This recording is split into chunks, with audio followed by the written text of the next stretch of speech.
Hey guys, welcome to my New York apartment hunting video. We are moving in 2 weeks. Finally found a perfect apartment. I'm very excited for this new chapter. We signed the lease, the movers are booked, so I can finally make this video and I can finally share all the other apartments that we've seen. It took us 3 months to find the perfect apartment, and I think we've toured around 30-ish places. It was very hard. The market is insanely competitive right now. The process is intense. I will also share with you the apartments that we really liked, and I will share my apartment hunting tips in case it will be useful to some of you. And without further ado, let's begin.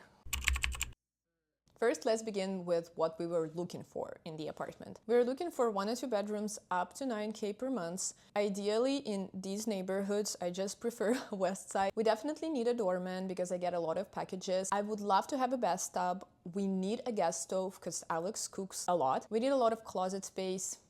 I do have a lot of stuff, as you've seen, and Alex has a lot of stuff, as you've also seen from the apartment tour video. Ideally, I would love the apartment to be no fee because I don't want to pay 15% of yearly rent for the broker who usually doesn't do anything except for showing you the apartment, but that's a whole nother story. I would also really like for this apartment to be a corner unit. It could be north facing, but I want it to be a corner unit because I need some sunlight. So these are like the starting points.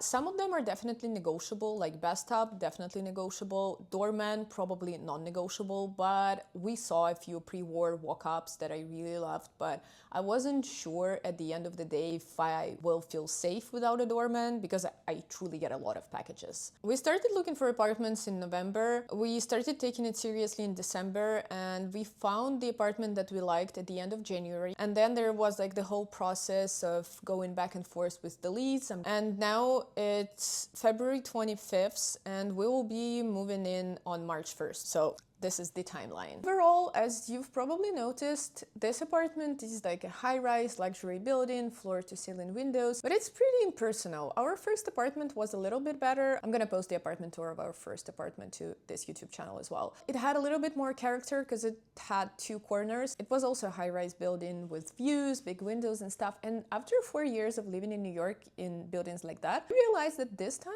I want to find something more charming, ideally in a pre-war building, but nicely renovated. I want some character in my apartment because I use my apartment for content as well. And I feel like there is a vibe shift, like aesthetic vibe shift. And I think I want to explore this type of interior decor, and I want to try living in a pre-war apartment. And I definitely want to have more charm. And actually, spoiler alert, we will be moving in a pre-war building, very special one. I'm gonna show it to you in the next videos. It was definitely negotiable, but this just was something that I wanted to try to find, you know, like older building. I think this is actually it. I think we pretty much covered everything. I don't wanna, and without further ado, let's finally move to the apartment hunting videos. It's gonna be a very wild ride.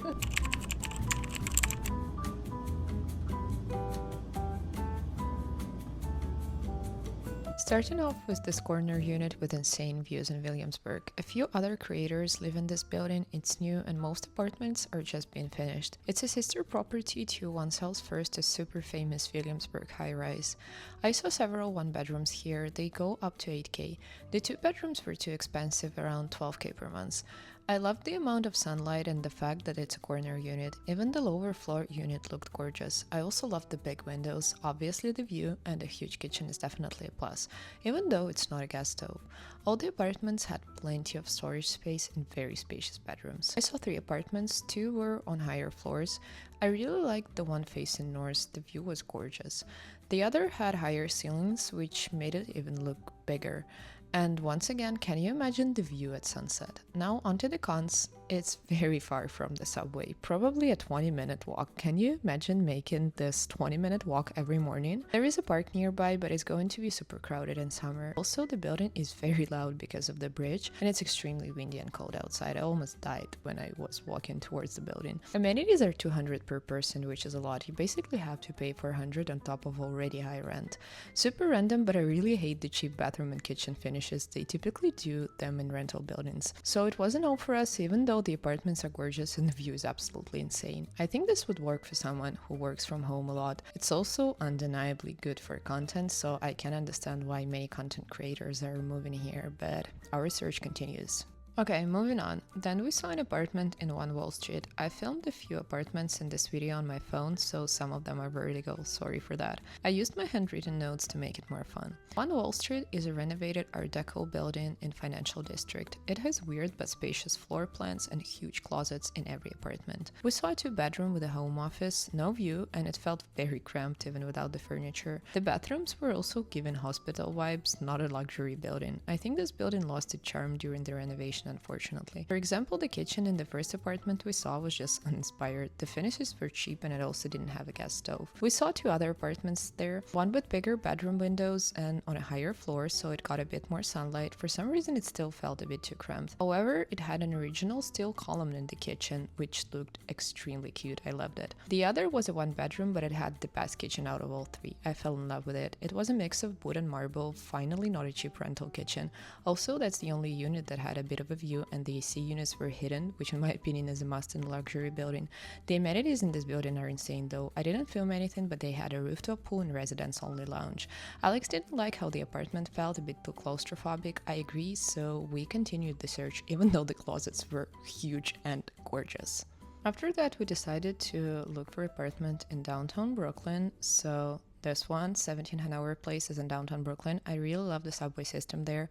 To be completely transparent, we almost rented this apartment. We ended up going with a different option only because we realized we want to live in a pre-war building. This is a 2-bedroom. We saw 2 different floor plans in this building. Both of them had lots of closet space, very spacious rooms. The only thing I didn't like were the weird gray tiles in the bathroom. Once again, it's a rental building, so all the finishes were a bit too cheap. It's my personal pet peeve. This was fine though, because the apartment had so much sunlight, which is great for my job and also great for my mental health. I also really loved the view. I don't want to sound too snobby, but I usually don't like the view in downtown Brooklyn. When we moved to New York, I only wanted it to have a Manhattan view, so whenever we look at apartments in Brooklyn, I just do not like the view. This one was perfect though. Can't imagine filming my videos here. Also, the subway stations were super close, as I already said. Both units were corner units, which was a huge plus for us. The second unit we saw was amazing. The window in the kitchen, this little built-in bar/buffet shelf, a huge bedroom. Unrelated, but I never understood why master bathrooms usually only have a shower in them. Anyway, this unit faces southwest, so the light is gorgeous. It also had an insane amount of closet space. Really, the only downside was those weird tiles. I think we would have rented it if not for my aesthetic vibe shift and the realization that I need to live in a landmarked building. Amenities were great too, and in my opinion, the price is fine. A bit too high for Brooklyn, but totally worth it because this view is gorgeous, and they also had the biggest walk-in closet I've ever seen in New York, which is definitely a plus. As you can imagine, I have a lot of stuff. Okay, after that, we realized that we want to live in a landmarked building, and I started looking for apartments in my favorite neighborhoods, Tribeca and Chelsea, and here is our dream apartment in Tribeca, aka the one that got away. We lost a bit in war on this apartment. It wasn't perfect, it didn't have a doorman, but it wasn't our favorite neighborhood. I love Tribeca so much. Throughout the search, we lost 4 apartments during bidding wars. This is a ridiculous practice in New York. In one apartment in Williamsburg, we were outbid by $1,500. I didn't film that apartment, but it was perfect. The broker wasn't a good person also. He used our offer to just gauge up the price and make other people offer more. Anyway, this apartment made me realize that I definitely want to move to a pre-war building, and I'm ready for some classic old New York charm. So I think this apartment probably served its purpose for us.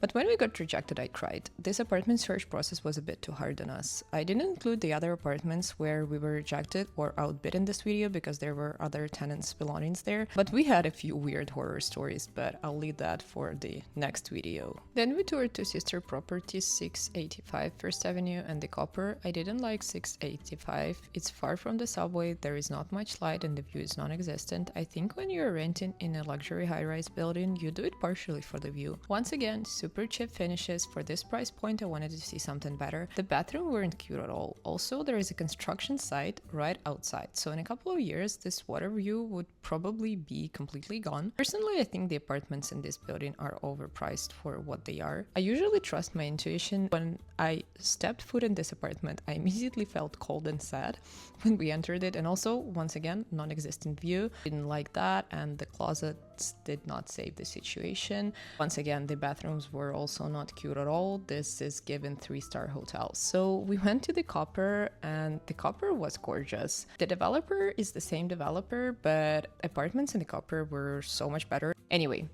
let's start with the bathroom in the Copper. They are so beautiful. Marble and copper finishes, gorgeous light, beautiful floors. Even though many units are rentals, they are extremely nicely done. Bedrooms are huge. These apartments get more sunlight and they are brighter. I didn't like the fact that it's very far from the subway, also probably a 20-minute walk, and there is a highway right outside the building. I saw 2 units here. Both had gorgeous kitchens. I can imagine cooking here every day. Unfortunately, they didn't have units facing the city. One of my friends lives in this building in an apartment with an Empire State Building view. To be honest, I didn't like the views in the units we saw. For this price, I want something more impressive. The second unit was a bit above our budget. I think it was 10,500, but it had a huge kitchen and a separate dining room.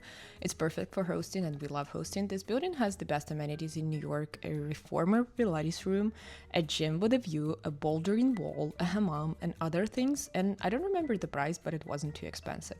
I also love the fact that there is a ferry station right outside the building. I love using the ferry, and they also had like a private transfer bus leaving, I think, every 30 minutes in the morning, and it takes you to the subway, so it was definitely a plus.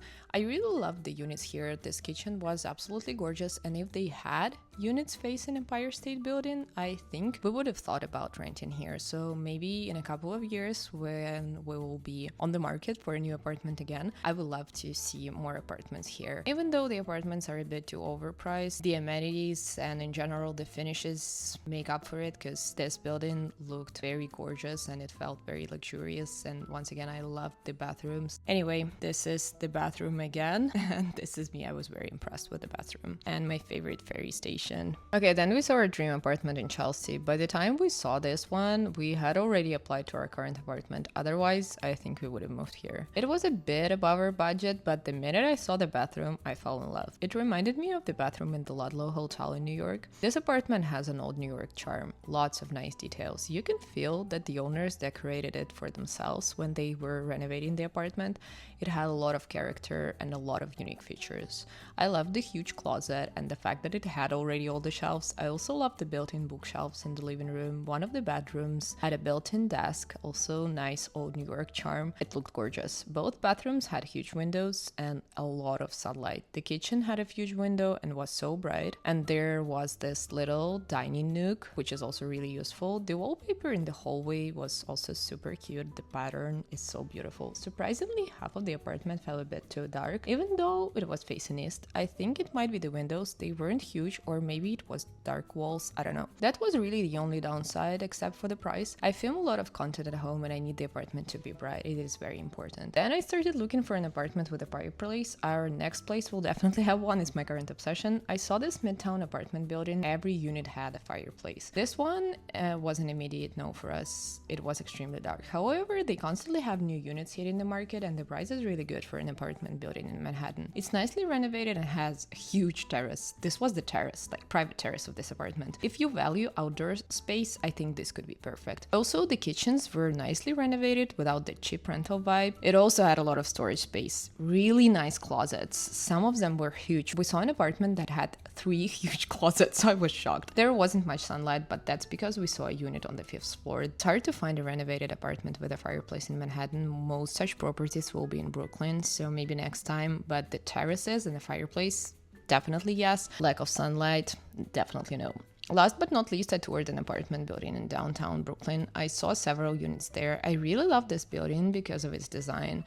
They used exposed concrete in some of the units. I really love the combo of big windows, city views, warm light colored wood, and the coldness of exposed concrete. I don't know. However, I didn't like the units we saw. Bedrooms were really small. Some of them did not fit a king-size bed. One of the 2-bedroom apartments had only 1 closet, which is ridiculous. Can you imagine renting a 2-bedroom apartment and having only 1 closet? deposit. The price was fine, but it just didn't fall in love with these apartments. We toured the higher floor unit with higher ceilings. I didn't like the view. Also, the kitchen living room area was narrow and felt like an afterthought, not cozy at all. The bathrooms were scary. Not only did they have hospital-style grate tiles, but the toilets were also disgustingly dirty. That was insane. Here's how this living room looked like. I just did not like the floor plan and I did not like the view. I actually prefer to be like high-rise buildings nearby. Anyway, this building had great amenities, but it didn't tick any of the boxes for us. The next day, we spontaneously booked a tour of our new apartment. We immediately fell in love, almost lost a bit in war, but luckily we got it and moved in last week. Can't wait to do the apartment tour. For now, let's move on to the apartment hunting tips. First of all, I use only StreetEasy to find the apartments. I have my search saved and I check twice a day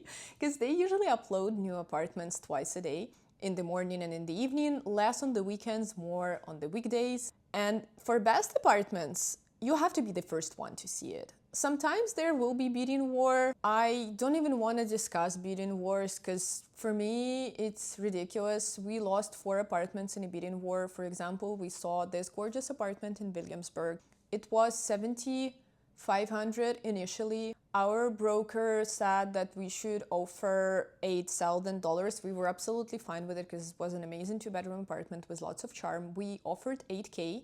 And the broker who was representing the unit was like, yeah, $8K is going to be amazing. But then I think the leasing agent told this same thing to other like couple or someone who was applying to this apartment. And at the end of the day, the apartment ended up being rented for $8,500. So basically 1,000 over asking.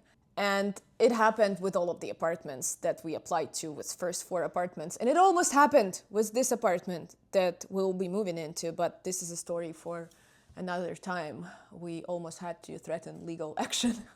If you want to try to avoid bidding wars, you can always go to rental buildings, but I do not love rental buildings. The finishes are usually cheaper and I just do not like them. And we usually are looking either for co-ops. Co-ops are amazing, but the amount of documents that you need to have for your application is insane, or condos. The owners of the apartments just rent their apartments. It's a condo. But yeah, my probably biggest tip would be just checking every day and finding time to see the best apartments immediately. So if you see the apartment that is on the market, try to see it the next day. Email the broker, schedule a showing. Otherwise, you would still be able to find a good apartment, but if you want to find a perfect apartment, you usually have to act super fast. So this would probably be my biggest tip. Also have all of your documents in one place, maybe like saved in a Google Drive folder or something like that. So if you decide to apply, you can send all the documents right away. It is also very important. And whenever you are touring the apartment, ask everything about all the hidden fees. For example, a month ago, we toured an amazing apartment. You will see it in this video. It was in Williamsburg. The apartment was $8,700, I think. But amenity fees were $200 per person. So it just adds $400 per month. So basically, the price is different. So I would suggest that you try to skip fee apartments. I do understand that mostly all of the best apartments are a fee apartment. You have to pay broker's fee. Broker's fee is usually 15% of yearly rent. So it could be easily like $15K on top of the amount of money that you are paying, which is ridiculous. It actually makes your apartment more expensive. So I was always trying to find a no-fee apartment. The apartment that we are moving in, even though it is condo, it is in a very like cool landmarked pre-war building, it was still a no fee. So it takes longer to find a good no fee apartment, but I would definitely recommend doing that because otherwise you will be spending enormous amount of money, and usually landlords do not want to sign a 2-year lease. So you can, for example, pay $15K to a broker and then next year you would just have to move. So this is absolutely ridiculous, and that's why I definitely do recommend looking for a no-fee apartment. I think this is actually it in terms of tips. And I think we can finally move on to the apartment hunting process. We will be seeing lots of apartments today, so buckle up. It's gonna be a wild ride.